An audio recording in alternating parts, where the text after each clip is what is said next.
Moi, c'est Joey, j'ai 18 ans et j'ai pour objectif de vivre de la création de contenu. Alors si tu veux me soutenir, n'hésite pas à t'abonner. En tout cas, voici une journée dans ma vie.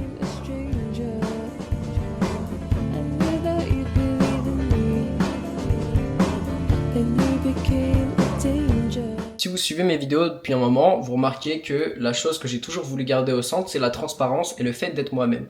À l'heure actuelle, ce qui marche sur les réseaux, c'est l'authenticité. Mais il y a une petite nuance. Souvent, ça marche bien quand t'es une personnalité, entre guillemets, qui a des opinions un peu extrêmes. C'est-à-dire que soit t'es, entre guillemets, sur une échelle d'opinion à 10, soit t'es à 0, tu vois. Et moi, c'est pas mon cas. Donc comment je fais?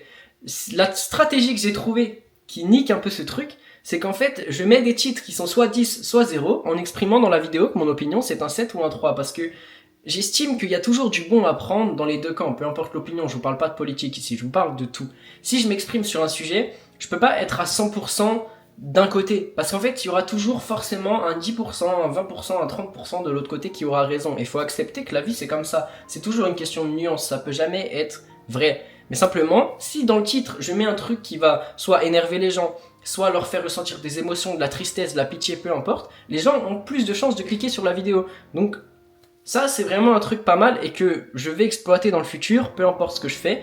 Parce qu'en fait, si tu mets un petit peu de controverse dans ton titre, mais que dans ta vidéo, tout simplement, bah, tu expliques que tu as des opinions moyennes, tu vois, c'est-à-dire que tu es entre les deux, bah, tu ne reçois aucune haine, mais tu as toute la visibilité comme si tu avais une opinion un petit peu extrême. Donc voilà, tous ceux qui, comme moi, n'ont pas des opinions extrêmes, mais ont envie de partager tout simplement au plus de monde possible, hein, tout simplement, bah, vous faites comme moi, vous mettez un titre un petit peu énervant, un petit peu, tu vois, qui va titiller un petit peu le camp en face, ou même le camp, les deux camps, même. C'est encore mieux si vous pouvez trouver un titre qui titille deux camps en même temps, alors là, vous avez tout gagné. Et en fait, en faisant ça, vous vous créez une image forte, c'est-à-dire que on s'en fout que des gens vous détestent juste avec votre titre, on s'en fout que les gens vous détestent juste en voyant votre gueule.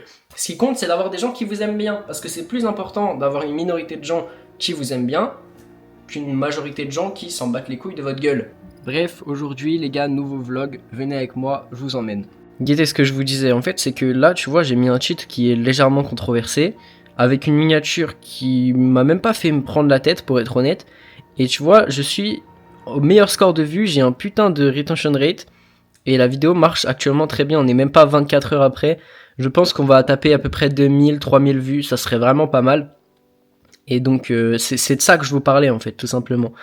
Et j'ai pris déjà, putain, j'ai pris 14 abonnés avec cette vidéo-là. Bref, aujourd'hui, c'est quoi le but? Déjà, j'ai retrouvé des vêtements que j'étais censé revendre en fait, donc je les ai mis sur Vinted. Voilà, premier truc que j'ai fait. Ensuite, j'ai fait un short en avance. Là, mon but c'est d'en faire un deuxième, mais il faut que je tourne les plans aujourd'hui.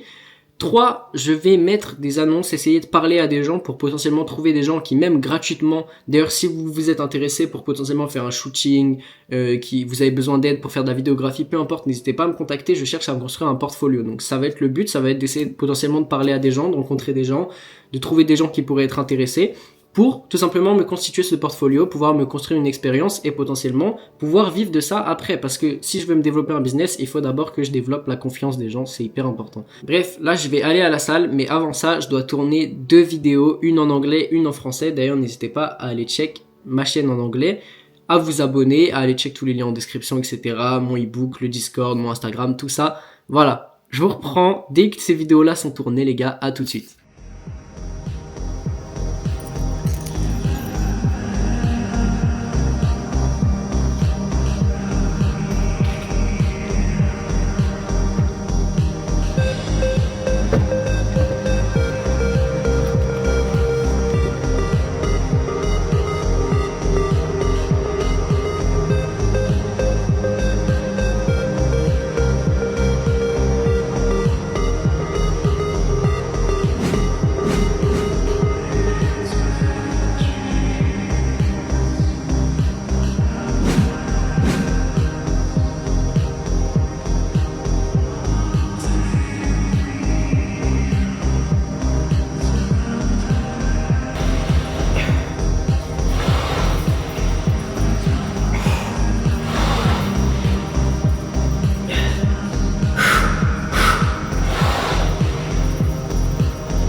Si tu kiffes le petit montage, abonne-toi.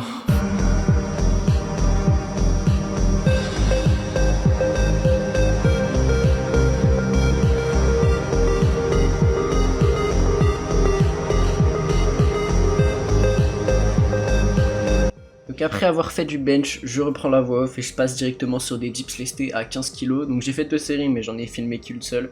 Et je crois que j'ai fait une rep de plus que la dernière fois avec 5 kg de plus. Donc c'est vraiment très très bien. Sur une progression en tout cas, d'une semaine à l'autre, c'est vraiment pas mal. Je pense que c'est lié un peu au fait que j'ai retravaillé ma technique et que j'ai un meilleur gainage. Je me concentre vraiment sur mon gainage, c'est peut-être ce qui m'a handicapé avant et du coup, voilà. Ensuite, on passe sur des élévations latérales, comme d'habitude, je les fais en unilatéral. Je crois que c'est 15 kilos que je prends cette fois-là. Bon, en fait, avant, je faisais les élévations latérales en deuxième, donc j'avais un petit peu plus d'énergie. Maintenant, je les fais en troisième parce que je préfère faire les dips en deuxième, parce que j'estime que c'est plus important de mettre le polyarticulaire avant et surtout, je commence à avoir des bonnes épaules. Donc voilà, on passe directement sur l'autre côté. Et donc vraiment, les élévations latérales, c'est le seul exercice à faire si vous voulez des épaules larges en fait, parce que c'est vraiment le meilleur exercice pour travailler le faisceau latéral de votre épaule. Et ensuite, comme d'hab, on finit sur des petites extensions triceps à la barre droite. Encore une fois, j'ai mis 65 kg. Bon voilà, comme je l'ai fait en fin de séance et que j'ai déjà fait des dips et tout avant, bah forcément c'est compliqué de faire des très bonnes reps et d'en faire beaucoup avec plus de poids. Mais en tout cas, ouais, vraiment une très très bonne séance aujourd'hui. J'ai bien progressé, je me sentais plus fort sur un peu tous les exercices. Donc franchement, je suis content.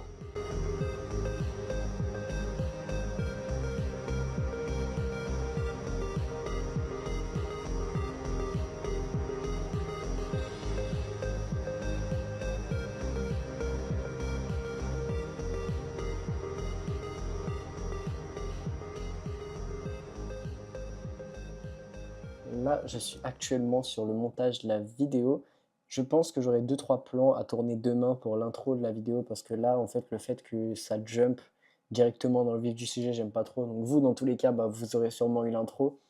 Mais ouais, moi j'avoue, je suis pas trop fan. Donc je vais essayer de changer ça.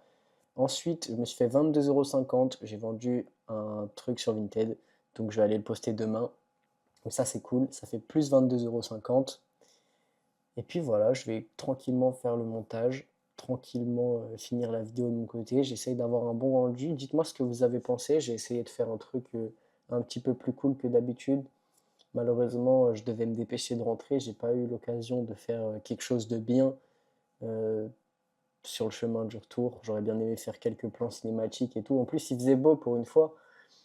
Mais bon, j'ai pas pu le faire, c'est pas grave, je ferai mieux dans la prochaine vidéo. En tout cas, si la vidéo vous a plu, n'hésitez pas à vous abonner, à mettre un like, ça me soutient énormément. Et moi, je vais continuer ma quête pour réussir, les gars.